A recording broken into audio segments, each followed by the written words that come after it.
Praise the Lord. पिता परमेश्वर का हृदय से धन्यवाद देते हैं इस सुंदर समय के लिए, परमेश्वर के अनुग्रह के लिए। उसने एक बार फिर से ये मौका दिया कि हम सब एक साथ मिलकर परमेश्वर की स्तुति महिमा तारीफ करने पाए, उसके वचनों पर मनन कर सके। भजन संहिता 18 उसके 28वें पद में इस तरह से लिखा है, हाँ तू ही मेरे दीपक को जलाता है, मेरा परमेश्वर यहोवा मेरे अंधियारे को उजियाला कर देता है। प्रिय भाई बहन, हमारा परमेश्वर यहोवा हमारे जीवन के हर एक अंधियारे को, हर एक अंधकार को उजियाले में बदलने में सामर्थ्य परमेश्वर है। उत्पत्ति पहले अध्याय में हम देखते हैं कि पृथ्वी बेडौल और सुनसान पड़ी थी और गहरे जल के ऊपर अंधियारा था। तब परमेश्वर ने कहा उजियाला हो, और उजियाला हो गया। हाँ प्रिय भाई बहन, हमारे बेडौल सुनसान और अंधकार से भरे जीवनों को हमारा परमेश्वर उजियाले में बदलने में सामर्थ्य परमेश्वर है। आइए उस सर्वशक्तिमान परमेश्वर की स्तुति करें, महिमा करें, उसके वचनों पर मनन करें। धन्य धन्य तुझको प्रभु हम कहते बारंबार, धन्य धन्य तुझको प्रभु हम कहते बारंबार। अंधियारे जीवन में हमारे प्रेम का दीप जलाया, अंधियारे जीवन में हमारे प्रेम का दीप जलाया। पाप कपट सब दूर हुए, हृदय में तेज जगाया। पाप कपट सब दूर हुए, हृदय में तेज जगाया। तेरी होवे जय जयकार प्रभु कहते बारंबार। धन्य धन्य तुझको प्रभु हम कहते बारंबार, धन्य धन्य तुझको प्रभु हम कहते बारंबार। हम परमेश्वर को धन्य कहते हैं क्योंकि वह हमारे लिए अद्भुत परमेश्वर, हमारे अंधकार में ज्योति लाने वाला परमेश्वर। आइए हम परमेश्वर के वचन में से मनन करेंगे और हम निकाल ले लूका रचित सुसमाचार उसका 11 अध्याय और उसकी 34वीं पद से लेकर के 36वीं पद तक। तेरे शरीर का दिया तेरी आंख है, इसलिए जब तेरी आंख निर्मल है तो तेरा सारा शरीर भी उजियाला है, परंतु जब वह बुरी है तो तेरा शरीर भी अंधेरा है। इसलिए चौकस रहना कि जो उजियाला तुझ में है वह अंधेरा ना हो जाए। इसलिए यदि तेरा सारा शरीर उजियाला हो तो उसका कोई भाग अंधेरा ना रहे, तो सब का सब ऐसा उजियाला होगा जैसा उस समय होता है जब दिया अपनी चमक से तुझे उजाला देता है। हालेलुया। यहाँ पर हम आंखों के ज्योति के विषय में देखते हैं और हमारे जीवन के बारे में हम देखते हैं कि हमारी आंख जो है वो हमारे शरीर में जो है वो उजियाले का कारण भी बन सकती है, अंधियारे का कारण भी बन सकती है। हम भारतीय दर्शन शास्त्र में हम देखते हैं जो यहाँ पर एक पुकार हम देखते हैं कि असत्य से सत्य की ओर हमको ले जाओ, अंधकार से ज्योति की ओर ले जाओ और मृत्यु से हमें अमरता की ओर ले जाओ। अंधकार से ज्योति के विषय में जो है जाने के विषय में कहते हैं। तो हम परमेश्वर के वचन में से आज ज्योति पहले हम देखेंगे अंधकार के विषय में और उसके बाद में ज्योति के विषय में हम देखेंगे। कई बार हमारे अंदर जो है अंधकार होता है और हमें पता नहीं होता क्योंकि हम इसके बारे में अज्ञान होते हैं। परमेश्वर का वचन हमको बताता है, पहला यूहन्ना उसके 2 अध्याय उसके उसकी 8वीं पद से 11वीं पद में हम पढ़ते हैं इसको। फिर मैं तुम्हें नई आज्ञा लिखता हूँ, हाँ और यह तो उसमें और तुम में सच्ची ठहरती है, हाँ, क्योंकि अंधकार मिटता जाता है अंधकार मिटता जाता और है, सत्य की ज्योति अभी चमकने लगी है। सत्य की ज्योति अभी चमकने चमकने लगी है। पहला यूहन्ना 2 अध्याय 8 से 11। जो कोई यह कहता है हाँ कि मैं ज्योति में हूँ हाँ और अपने भाई से बैर रखता हाँ, है, वह अब तक अंधकार ही में है। वो अब तक अंधकार में है। जो कोई अपने भाई से प्रेम रखता है, हाँ वह ज्योति में रहता है हाँ और ठोकर नहीं खा सकता। हाँ पर जो कोई अपने भाई से बैर रखता है, हाँ, वह अंधकार में है और अंधकार में चलता है और नहीं जानता कि कहाँ जाता है, क्योंकि अंधकार ने उसकी आंखें अंधी कर दी हैं। यहाँ पर हम देखते हैं जो व्यक्ति अपने भाई से बैर रखता है वो अंधियारे में चलता है, वो ज्योति में नहीं चलता। और अंधकार में जब व्यक्ति चलता है तो उसे पता नहीं होता कहाँ जाता है। मेरा एक कज़न हुआ करता था और वो दृष्टिहीन था, और एक दिन उसकी एक्सीडेंट में डेथ हो गई।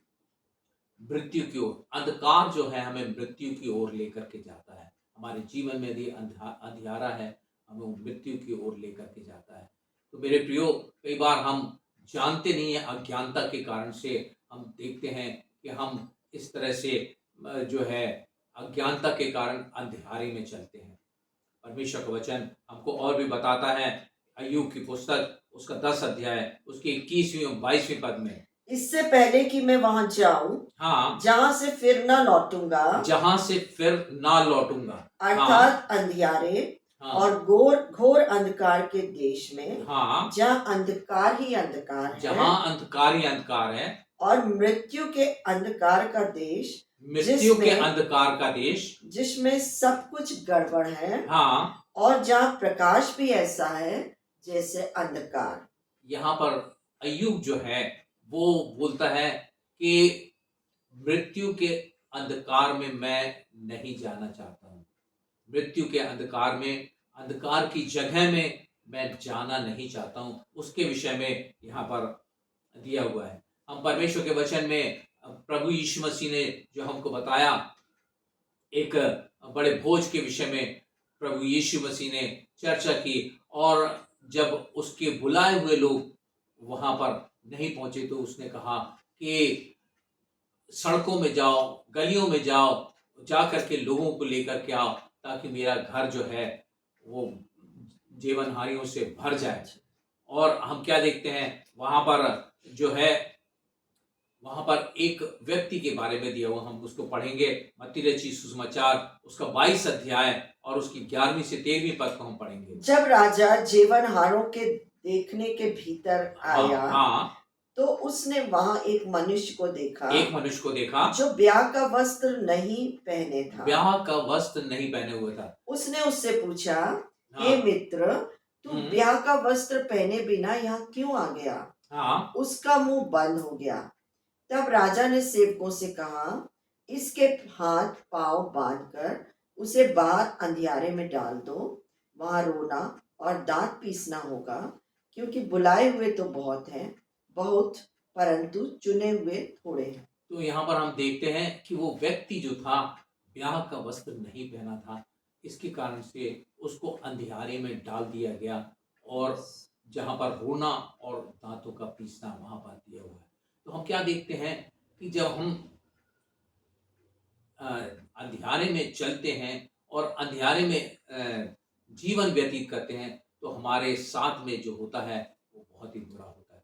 तो हमको क्या करने का है, हमारे जीवन में अंधियारा कहाँ से आता है उसको देखने की जरूरत है, और उस पर लगाम रखने की जरूरत है। परमेश्वर का वचन हमको यिर्मयाह की पुस्तक उसका 9 अध्याय उसके 21वें पद में वहां पर क्या लिखा, आंखों के विषय में, क्योंकि मृत्यु हमारी खिड़कियों से होकर हाँ, हमारे महलों में घुस आई है, हाँ, कि हमारी सड़कों में बच्चों को, हाँ, और चौकों में जवानों को मिटा दे। यहाँ पर हम क्या देखते हैं, जो मृत्यु है वो कहाँ से प्रवेश करती है, हमारी हम खिड़कियों से हमारे होकर खिड़कियों से, खिड़कियां जो है हमारे देह की खिड़कियां जो है हमारी आंखें हैं। इसी से जो है मृत्यु हमारे जीवन में प्रवेश करती है, और फिर बाद में जब मृत्यु प्रवेश करती है तो वहां पर हमको क्या, कहाँ जाना पड़ता है? अंधियारे के देश में हमको जाना पड़ता है, जहां पर कि रोना और दांतों का पीसना है।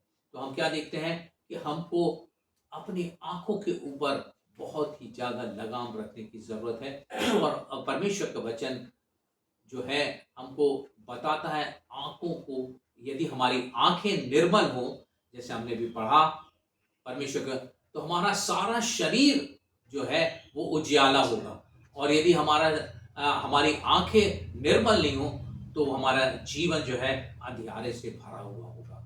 तो मेरे प्रियो, हमको देखने आज लोग जो है किस तरह से अपने मोबाइल के अंदर, किस तरह से अपने टीवी के अंदर, किस तरह से कैसी बातें देखते हैं, आप सब जानते हैं। और ये जो है हमारे जीवन में मृत्यु को लेकर के आती है। तो हमको जो है इस से अपने आप को अलग करना है। परमेश्वर का वचन हमको बताता है, मत्ती रचित सुसमाचार उसके 4 अध्याय उसकी 12 पद से लेकर 16 पद तक, वहां पर हम क्या पढ़ते हैं? जब उसने यह सुना हाँ कि यूहन्ना पकड़वा दिया गया, हाँ तो वह गलील को चला गया हाँ और नासरत को छोड़कर कफरनहूम में, जो झील के किनारे हाँ जुबूलून और नप्ताली के देश में है, हाँ जाकर रहने लगा, हाँ ताकि जो यशाया भविष्यवक्ता के द्वारा कहा गया था वह पूरा हो, हाँ कि जबूलून और नप्ताली के देश झील के मार्ग से यरदन के पार अन्य जातियों का गलील, जो लोग अंधकार में बैठे थे उन्होंने बड़ी ज्योति देखी, और जो मृत्यु के देश और छाया में बैठे थे उन पर ज्योति चमकी। यहाँ पर क्या हम देखते हैं? एक भविष्यवाणी का वचन जो है पूरा हुआ है कि एक बड़ी ज्योति जो अंधकार में बैठे हुए थे उनके ऊपर चमकी। परमेश्वर का वचन हमको बताता है यूहन्ना 1 अध्याय की 9वीं पद में, वहां पर हम देखते हैं कि ये भी एक भविष्यवाणी का वचन है। वहां पर ज्योति के विषय में दिया हुआ, सच्ची ज्योति के विषय में।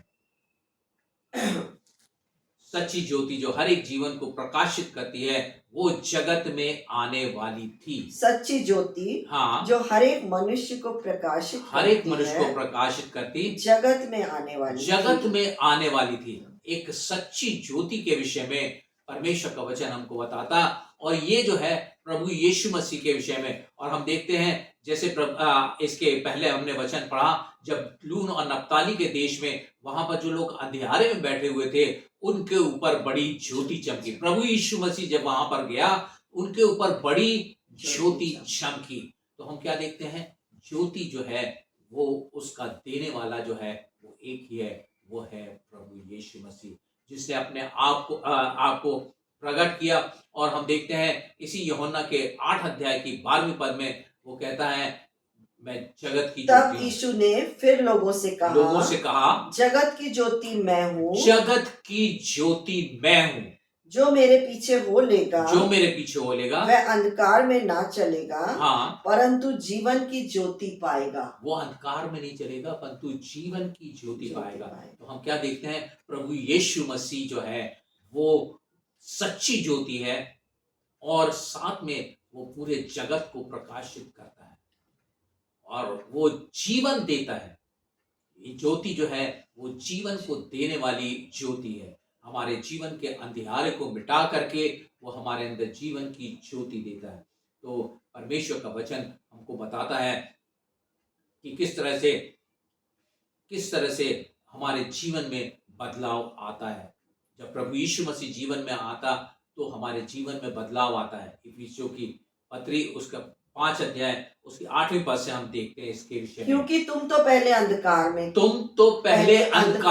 तो हम यहाँ पर क्या देखते हैं? हमारा जीवन अंधकार से भरा हुआ था, क्योंकि तुम तो पहले अंधकार थे, परंतु अब प्रभु में ज्योति हो। क्यों? प्रभु यीशु मसीह को ग्रहण किया, उसके कारण से उनके जीवन में क्या आ गई? ज्योति आ गई। सो ज्योति की संतान की नाई चलो। क्योंकि ज्योति का फल सब प्रकार की भलाई हाँ और धार्मिकता हाँ और सत्य है। हाँ। आगे 13वीं पद तक हम पढ़ेंगे। और यह परखो कि प्रभु को क्या भाता प्रभु है, को क्या भाता है, और अंधकार के निष्फल कामों में सहभागी ना हो, अंधकार के निष्फल कामों में सहभागी नहीं होना हमको, वरन उन पर उल्हाना दो। हाँ क्योंकि उनके गुप्त कामों की चर्चा भी लाज की बात है। हाँ। पर जितने कामों पर उल्हाना दिया जाता है, जितने कामों पे उल्हाना दिया जाता है, वे सब ज्योति से प्रकट वे होते सब हैं। ज्योति से प्रकट होते हैं। क्योंकि जो सब कुछ को प्रकट करता है वह ज्योति है। सब कुछ को प्रकट करने वाला ज्योति है। तो ज्योति कौन है? प्रभु यीशु मसीह है। सच्ची ज्योति जो है वो प्रभु यीशु मसीह है, जो हमारे जीवन में आता, हमारा जीवन को प्रकाशित करता है, हमारे जीवन में सच्ची ज्योति को लेकर आता। परमेश्वर का वचन हमको बताता, परमेश्वर ने जगत से ऐसा प्यार किया कि उसने अपना एक लौता बेटा दे दिया, ताकि जो कोई उस पर विश्वास करे वो नाश ना हो परंतु अनंत जीवन पाए। तो हम देखते हैं इसी के आगे जो वचन दिया हुआ है 19वीं पद से, यूहन्ना के 3 अध्याय में 19वीं पद से लेकर के 21वीं पद तक वहां क्या लिखा हुआ है? और दंड की आज्ञा का कारण यह है, दंड की आज्ञा का कारण क्या है? कि ज्योति जगत में आई है, ज्योति जगत में आई, और मनुष्यों ने अंधकार को ज्योति से अधिक प्रिय जाना। हाँ, अंधकार को ज्योति से अधिक प्रिय जाना, क्योंकि उनके काम बुरे क्योंकि थे। उनके काम बुरे थे। क्योंकि जो कोई बुराई करता है, हाँ, वह ज्योति से बैर रखता है, जो बुराई करता वो ज्योति से बैर रखता है और ज्योति के निकट नहीं आता। ज्योति के निकट नहीं आता। ऐसा ना हो कि उसके कामों पर दोष लगाया जाए। हाँ परंतु जो सच्चाई पर चलता है, हाँ वह ज्योति के निकट आता है, हाँ ताकि उसके काम प्रकट हो हाँ। कि वह परमेश्वर की ओर से किए गए हैं। तो हम क्या देखते हैं? जो बुराई करता है, जो बुरे काम करता है, वो ज्योति के निकट नहीं आती है, परंतु तो अपनी बुराई में बना रहता है। तो हम क्या देखते हैं? हमको बुराई को छोड़ करके और यीशु मसीह की निकटता में आना, वो हमारे बुराई के काम प्रकट होंगे, हम उनको अपने जीवन से दूर करेंगे और हमारे जीवन में सच्ची ज्योति जो है प्रकाश लेकर के आएगी। हम यही चाहते हैं कि आपका जीवन प्रकाशित हो और आपके जीवन में प्रभु यीशु मसीह की महिमा प्रकट हो। तो हम क्या देखते हैं कि हमको अपने जीवन को प्रभु यीशु मसीह को समर्पित करना है, अपने जीवन में प्रभु यीशु मसीह को ग्रहण करना है। सच्ची ज्योति वही है, वही हमारे जीवनों को प्रकाशित करके हमारे जीवनों को पूरी तरह से बदल देगी। हम पहले अंधकार में थे, परंतु वो हमको ज्योति में लेकर के आ जाएगा। ज्योति के नाई हम चलने वाले हो सकेंगे। तो परमेश्वर आप सबों को इन वचनों के द्वारा आशीष दे। आइए हम छोटी सी प्रार्थना करेंगे। धन्यवाद करते पिता परमेश्वर इस वचन के लिए जो तूने दिया। हम तुझसे विनती करते हैं इस वचन के द्वारा लोगों को आशीषित करना, हर एक के जीवन ज्योति के द्वारा प्रकाशित किए जाएं, उनके जीवन में तेरी सच्ची ज्योति चमकने वाली हो सके और पिता परमेश्वर हर एक जीवन जो है वो तेरी नाम की महिमा का कारण बन सके। हम धन्यवाद देते हर एक बातों के लिए। धन्यवाद के साथ में इस प्रार्थना को प्रभु यीशु के नाम से मांगते हैं। परमेश्वर इन वचनों के द्वारा आप सबों को आशीष